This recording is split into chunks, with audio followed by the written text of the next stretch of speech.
Di sebuah desa di wilayah Sumatera, hiduplah seorang petani bersama ibunya yang bernama Toba dan Ibu Toba. Pada malam hari, Toba bermimpi buruk. Dia diterkam oleh seekor harimau. Dia pun langsung terbangun. Ketika dia sedang memikirkan apa arti dari mimpi itu, tiba-tiba ibunya batuk dan sesak nafas. Lalu Toba pergi ke kamar ibunya. Bu, ibu kenapa bu? Ibu tidak kenapa-napa, nak. Ibu hanya sesak napas dan kemudian saja. Tidak bu, ibu bilang tidak baik-baik saja. Tolong anakku ambilkan minum. Baik bu.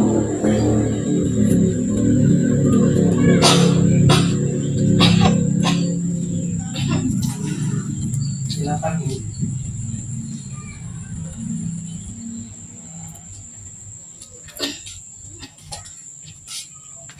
Mungkin ibu sudah tidak tahan lagi, nak. Ajal ibu sudah dekat. Tidak bu, jangan tinggalkan aku sendiri bu.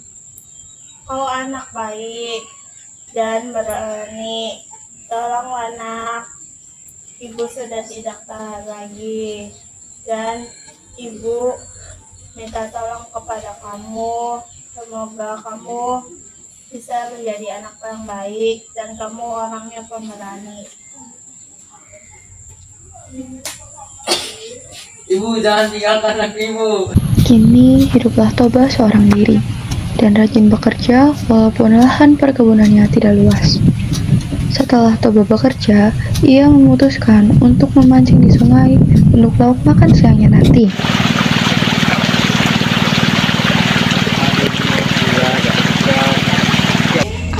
Toba pun pulang ke rumah dengan suasana hati yang sangat gembira.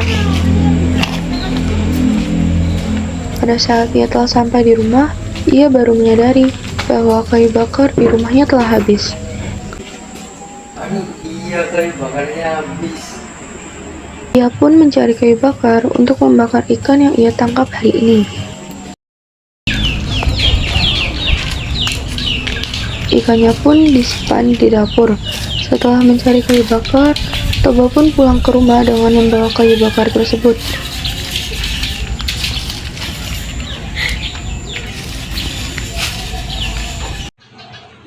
Toba terkejut ketika melihat ikan di ember sudah tidak ada. Loh, mana ikanku yang besar dan tadi kan kawan itu kok sudah makan kucing? Tunggu, kau jangan memakanku. Aku bersedia menemanimu, asal kau tidak memakanku. Hah, suara siapa itu? Jangan takut, Pak. Aku juga manusia biasa sepertimu. Terima kasih telah menyelamatkanku dari kutukan Sendewata. Aku siap menjadi istrimu. Benarkah itu? Tentu saja, tapi ada satu hal yang harus kamu rahasiakan, yaitu kau tidak boleh memberitahu masyarakat bahwa aku sebenarnya adalah ikan. Jika kamu memberitahu kepada masyarakat, akan menjadi bencana yang amat besar di desa ini. Ya, baiklah. Serahkan itu padaku. Setelah mereka berdua menikah dan tinggal di kampung Pak Toba, ada beberapa orang yang tidak suka akan kehadiran Putri.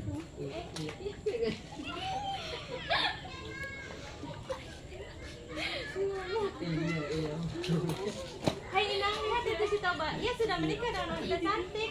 Alah, paling si cewek itu dia guna-guna. Kau kan tahu si Toba itu bupuk alias bujang lupuk. Iya, benar kali kau tahu. Betul itu. Mana mungkin dia tiba-tiba menikah. Dia wanita cantik seperti itu. Ayo kita pulang saja. Jijik sekali aku melihatnya. Ayo. Putri mendengar hal tersebut, tetapi ia mengabaikannya. Pak Toba dan Putri menjalankan kehidupan mereka layaknya sepasang suami dan istri. Pak Toba merasa bahagia dan tentram. Setahun kemudian, kebahagiaan Pak Toba dan Putri bertambah karena Putri melahirkan seorang anak laki-laki yang diberi nama Samosir. Samosir tumbuh menjadi seorang anak laki-laki yang sehat dan kuat, tetapi agak nakal. Ia mempunyai kebiasaan yang aneh, yaitu merasa lapar, dan ia selalu membuat jengkel kedua orang tuanya, karena ia tak pernah mau membantu pekerjaan orang tuanya.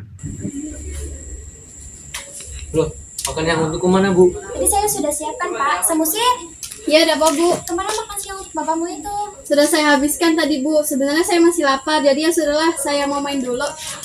Sama Sir. Kamu terlalu memanjakan dia, Bu. Ya sudahlah, Pak, maafkan. Sudahlah, jangan karena makanan. Kamu sampai bawa emosi. Ingat, Samosir berhati karena satu-satunya. Ya sudah, tidak apa-apa. Sudah, saya siapkan makanan baru dulu ya Pak. Ya sudah, saya sudah terlalu lapar, Bu. Toba masih bisa menahan kemarahannya. Namun, kesabaran seseorang itu pasti ada batasnya. Sampai suatu ketika, Toba tidak dapat menahan amarahnya. Pada suatu hari, Putri meminta Samosir untuk mengantarkan makanan untuk Toba. Namun, pada saat itu, Samosir, di mana kamu nak? Samosir.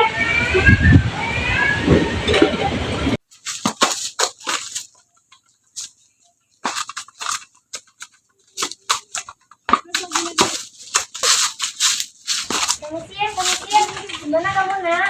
Samosir. Sama Sil, itu panggil ibu. Mana ibuku? Itu di sana. Aku saya dulu, nanti kita main lagi. Oke, dulu ya. Samosir, tolong bantu ibu nak. Apa, Bu?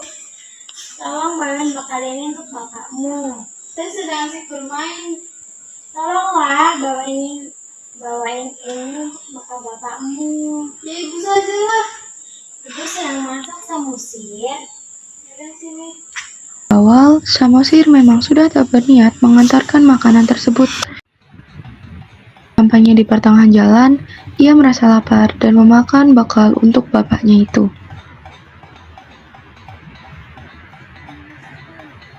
Jalan ke sawah saja sudah membuatku lapar. Lebih baik ku makan aja bekal bapak.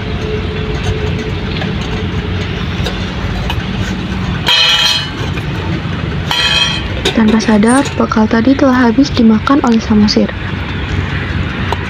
Lalu dengan perasaan tak bersalah, Samosir pun melanjutkan perjalanannya. Samosir pun tiba di ladang tempat kerja bapaknya dengan membawa rantang kosong. Mana ya makanan untuk Bapaknya yang telah kelaparan pun menyambut Samosir dengan perasaan. Samosir. Mana masakan ibu? Sudah saya habiskan Pak, tadi lelah dalam perjalanan ke sawah. Mana sih kamu? Rakus banget, dasar anak ikan. Bu, ibu, ada apa anakku? Kenapa menangis seperti ini? Apakah beneran aku anak ikan? Siapa yang berkata seperti itu kepadamu, nak? Bapak, Bu, kata bapak aku seorang anak ikan. Makanya aku rakus. Benarkah itu, Bu? Iya, Samosir, kamu adalah anak ikan. Ibumu adalah seekor ikan. Sebelum menikah dengan bapakmu. Sudah, jangan mendengarkan perkataan bapakmu. Sekarang pergilah ke bukit tertinggi di desa ini. Baik, Bu. Tiba-tiba ada suara yang muncul dari langit. Suamimu itu sudah melanggar janjinya. Sekarang kamu tidak bisa hidup di muka bumi ini. Kau harus meninggalkan muka bumi ini. Kau harus kembali ke tempat asalmu, yaitu ke sungai, menjadi ikan. Kau tidak berhak lagi tinggal di sini. Cepat kau pergi ke sungai. Setelah mendengar suara gaib, seketika itu juga Samosir dan Putri lenyap tanpa jejak.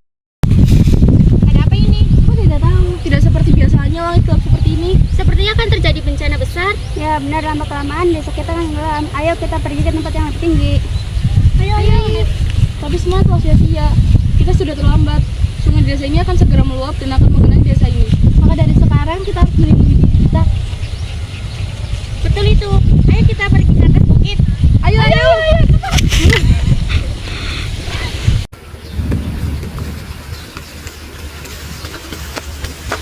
Akhir cerita, setibanya Putri di tepi sungai, mendadak langit menggelap. Tiba-tiba, langit menjadi gelap dan turun hujan yang sangat deras disertai dengan petir. Kilat menyambar disertai bunyi gemuruh yang menggelegar. Putri kemudian melompat ke dalam sungai. Ia berubah menjadi seekor ikan besar lagi. Toba tak bisa menyelamatkan dirinya. Ia mati tenggelam oleh genangan air. Lama-kelamaan, genangan air itu semakin luas dan berubah menjadi danau yang sangat besar. Di kemudian hari, orang-orang menyebutnya Danau Toba, dan pulau kecil yang berada di tengahnya dinamai Pulau Samosir.